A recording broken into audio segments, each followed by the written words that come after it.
Gold, trusted gold buyers. మీరు తాకట్టు పెట్టిన బంగారాన్ని విడిపించి ఈ రోజు ఉన్న మార్కెట్ ధరకు కొనబడను. గోగ్రహణం అనేది కూడా అదొక పెద్ద ఘట్టం కదా భారతంలో. అంటే గోవుకి దాన్ని సంగ్రహించే పరిస్థితి రావటం అంటే గో సంపద ఎంత గొప్పదన్న దానికి అదొక పెద్ద ఉదాహరణ. పెద్ద యుద్ధమే జరిగింది కదా అవునండి గోవు కోసం.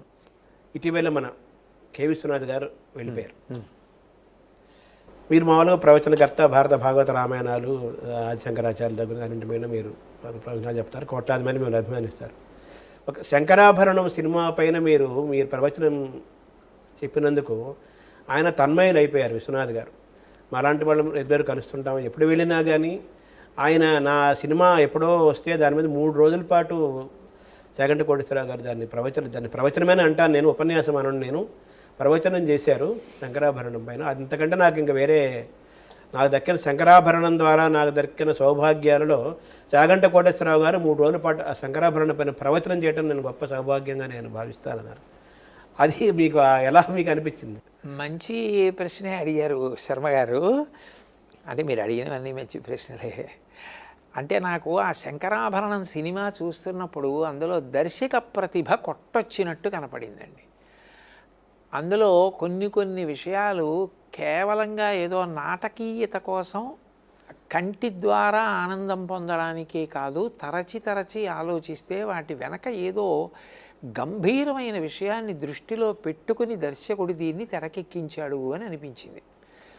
అప్పుడు నేను ఆ కోణంలో దాన్ని పరిశీలనం చేసినప్పుడు భారతీయ చలనచిత్రాల్లో ఇంత సారవంతమైన విషయాలు ఉన్నప్పుడు ఒక సినిమా గురించి మాట్లాడితే తప్పేముంది అనిపించింది. కానీ నేను చాలా కాలం ఆ కోరిక అలాగే ఉంచాను. నేను ఒకప్పుడు చెన్నై ప్రవచనాలకు వెళ్ళాను. నేను వెడుతుంటే చాలా కార్లు పార్క్ చేసి ఉన్నాయి ఒక చోట. ఏమిటి అని అడిగాను. అడిగితే నాతో ఆ నిర్వాహకులు చెప్పారు, ఒక సంవత్సరంలో వచ్చిన సినిమాల్లో మంచి పాటలన్నింటినీ కూడా మాకు సుప్రసిద్ధమైనటువంటి ఉపన్యాసకులు వచ్చి ఆ పాట గురించి ఒక్కొక్కళ్ళు మాట్లాడి ఆ రచయితని సత్కరిస్తారండి అన్నారు. నాకు ఆ ఆలోచన నిజంగా చాలా నచ్చింది శర్మ గారు. నచ్చి నేను అప్పుడు శంకరాభరణం గురించి మాట్లాడాలి అని నిర్ణయం తీసుకుని హైదరాబాద్లో నా దగ్గరికి ఎవరో వచ్చి ఉపన్యాసం చెప్పండి అని అడిగితే శంకరాభరణం గురించి చెప్తానన్నాను. వాళ్ళు ముందు చాలా ఆశ్చర్యపోయి అదేమిటండి మీరు అనేది దేని గురించి అన్నారు. సినిమా గురించి, మీకు అందులో అనుమానం ఏం అక్కర్లేదు, అదే మాట్లాడతానన్నాను. అప్పుడు చాగంటి కోటేశ్వరరావు ఏమిటి, శంకరాభరణం సినిమా ఏమిటి అనుకున్నారు. కానీ మాట్లాడిన తర్వాత నిజానికి ఎవ్వరు అలా ఎందుకన్నారన్నవారు లేరు. ఎంత సంతోషించారో నిజంగా. ఆ సినిమాలో ఇన్ని విశేషాలు ఉన్నాయని తెలుసుకుని మేము పరమానందం చెందామండి అన్నారు. అందులో విశ్వనాథ్ గారిదండి పసిహృదయం. ఆయన ప్రతి చిన్నదానికి మురిసిపోతారండి.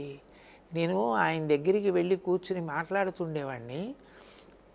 ఏదైనా చిన్న విషయాలు ప్రస్తావనకు వచ్చి ఓ జోలపాటో, ఓ లాలిపాటో, ఓ జానపదమో ఇలాంటిది ఏదైనా ప్రస్తావనకు వస్తే ఆయన వెంటనే పక్కకి తిరిగి వాళ్ళ అబ్బాయిని పిలిచి, "ఇవరే అత్తకి ఫోన్ చేసి రమ్మనరా, అది పాడుతుంది జానపదం" అని పిలిపించేవారు.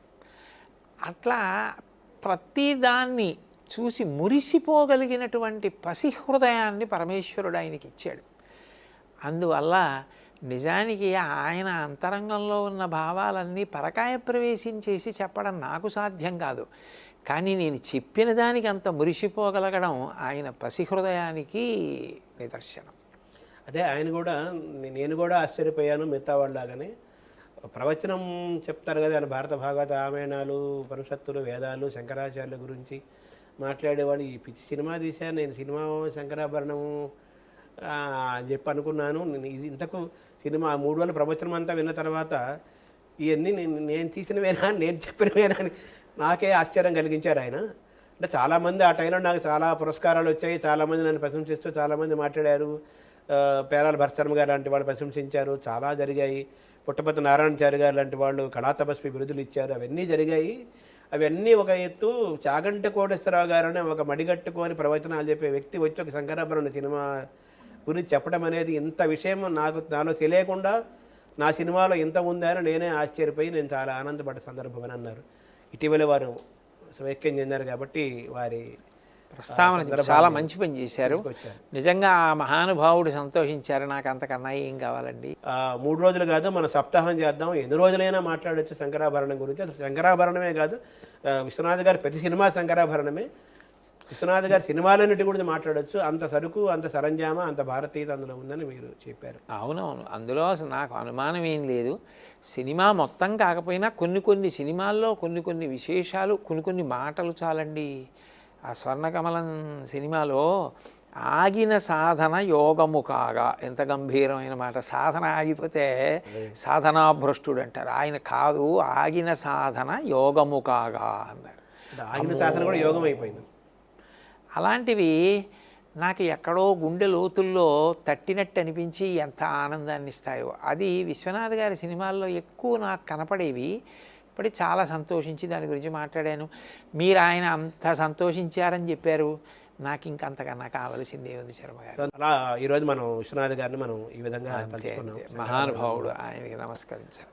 తర్వాత మీ గురువు అమరేంద్ర ప్రసాద్ గారు, వారి యొక్క ప్రభావము, ప్రేరణ మీ పైన ఎలా, మీరు వారికి వారి హృదయానికి మీరు ఎలా దగ్గరయ్యారు, మీ హృదయానికి వారు ఏ విధంగా ప్రభావితం చూపించారు? మా గురువు గారు మల్లంపల్లి అమరేశ్వర ప్రసాద్ గారండి. వారు కూడా విశ్వనాథ్ గారి కన్నా కొద్దిగా ముందర శివైక్యం చెందారు ఈ మధ్యని. ఆయన నిజంగా నా జీవితంలో అకస్మాత్తుగా ప్రవేశించినటువంటి వ్యక్తి. నేను ఒక ఇంట్లో అద్దెకు ఉండేవాడిని. పక్కనే ఉన్న ఒక పాఠశాలలో ఆయన తెలుగు పాఠం చెప్పేవారు ఉపాధ్యాయుడిగా. అప్పుడప్పుడు మా ఇంటికి మంచినీళ్ళ కోసం వస్తుండేవారు ఆయన. మంచినీళ్ళు కాసిన ఇవ్వండి తాగుతానని వచ్చి మంచినీళ్ళు తాగెడుతుండేవారు. ఆ వచ్చినప్పుడు కూర్చుంటే మంచి పద్యాలు చదువుతుండేవారు. మా అమ్మగారికి భాగవతం చాలా ఇష్టం. ఆయన వచ్చినప్పుడు, బాబు మీకు ఇబ్బంది లేకపోతే ఒక పద్యం చదవరా అనేది అడిగి కాస్త మజ్జిగో ఏదో ఇస్తుండేది. ఆయన పరమ ప్రేమైకమూర్తి. మా అమ్మకి ఇష్టమని ఆయన 1-2 పద్యాలు చదివి వెళ్ళిపోతుండేవారు. తర్వాతి కాలంలో అది ఈశ్వరుడు యొక్క శాసనం. వారే నాకు ఉపదేశం చేశారు, గురుస్థానంలో ఉన్నారు. ఇక గురువుగారి యొక్క ప్రేరణ అన్నారు మీరు. ఆయన చేసేటటువంటి పూజా విధానం, ఆయన ఒక పద్యాన్ని అనుభవించే విధానం, ఆయన ఏదైనా చదివితే ఎంత మమేకమై చదువుతారు, ఇవి నన్ను బాగా ప్రభావితుణ్ణి చేశాయి. అంటే అప్పుడు మీకు ఎంత వయసు? నేను అప్పటికి ఇంచుమించుగా నాకు ఒక 28 ఏళ్ళు ఉంటాయండి. కొంచెం పెద్దవాడిని అయ్యాను. ఆయన నాకు అది బాగా నేర్పారు. చదవడం అంటే కేవలం చదవడం కాదు, చదవడం అనుభవించడం అన్న మాటకి దగ్గరగా తీసుకెళ్ళడంలో మా గురువుగారి యొక్క ప్రభావం నా మీద బాగా ఉంది. అట్లాగే భక్తి మౌఢ్యం కాదు, భక్తి ఆచరణాత్మకమైనది. అది ఎంత విస్తృతం కావాలి అన్న దాని మీద గురువుగారు నాతో మాట్లాడినటువంటి మాటలు నన్ను బాగా ప్రభావితుణ్ణి చేశాయి. అలాగే వారు చేసిన బోధలు ఇవన్నీ నన్ను బాగా ప్రభావితుణ్ణి చేశాయి. వారు నాకు బోధ చేసినటువంటి విధానం, ఏదైనా ఒక విషయం చెప్పేటప్పుడు ఆయన ఎంత అనుభవించి చెప్పేవారో అది నన్ను బాగా ప్రభావితుణ్ణి చేసింది. ఆ పంథాయే నన్ను ఇప్పటికీ ఆ మార్గంలోనే అట్లా నడిపిస్తాను. అంటే మీరు ఏదైనా కానీ ఒక వాక్కుని, ఒక వాగ్గేయకార కీర్తనైనా, ఒక త్యాగరాజ కృతినైనా, లేదా ఒక పోతన పద్యాన్నైనా, దుర్జటి శతకాన్నైనా, సినిమా పాటనైనా, మాటనైనా, మామూలు వ్యక్తులు మాట్లాడే మాట ఏదైతే మిమ్మల్ని ప్రభావితం చేస్తుందో, ఆ వాక్కు నచ్చుతుందో మీకు, దాన్ని పూర్తిగా అనుభవించి, రంగరించి, పల్లవించి మాట్లాడటం అనేది అమరేశ్వర ప్రసాద్ గారి ద్వారా మీరు పొందారు. తర్వాత దాన్ని మీరు సొంతం చేసుకున్నారు ఆ లక్షణాన్ని. అంటే ఒక రకంగా ఈ ప్రవచన వాతావరణంలోకి రావడానికి కూడా అదేమన్నా ఒక మార్గం చూపించింది అనొచ్చా? లేదండి, అసలు నేను ప్రవచనం చేద్దాము అన్న ఆలోచన నాకు ఎప్పుడూ లేదు. అసలు నేను అట్లా ఎప్పుడు అనుకోలేదు ప్రవచనాలు చేద్దామని. అనుకోకుండా ప్రవచనంలోకి వచ్చాను. అది గురువుగారి ప్రభావం నా మీద ఎంతసేపు కూడా ఆలోచన విధానానికి, నేను పూజ చేసుకునే విధానానికి, నేను పుస్తకాన్ని చదివే విధానానికి పరిమితం అవుతుంది అని నేను అనుకునేవాడిని. కానీ అనుకోకుండా ఈ ప్రవచన రంగంలోకి వచ్చాక అనుభవమే వాక్కుగా వస్తుంది కాబట్టి దాని ప్రభావం ప్రవచనం మీద కూడా పడిపోయింది. వాగ్వైభవం అయింది. అంతేనండి, అది వారి ఆశీర్వచనం. And for more videos, please subscribe to iDream. Please subscribe to iDream. Please subscribe iDream. And please subscribe to iDream. For more videos, subscribe to iDream. Please like, share, and subscribe to the channel. Congratulations, iDream. Subscribe to iDream. Subscribe to iDream. So subscribe to iDream Media. iDream ki iDream team అందరికి huge congratulations. Please subscribe iDream Media. Please subscribe to iDream. Subscribe iDream. Please subscribe to iDream.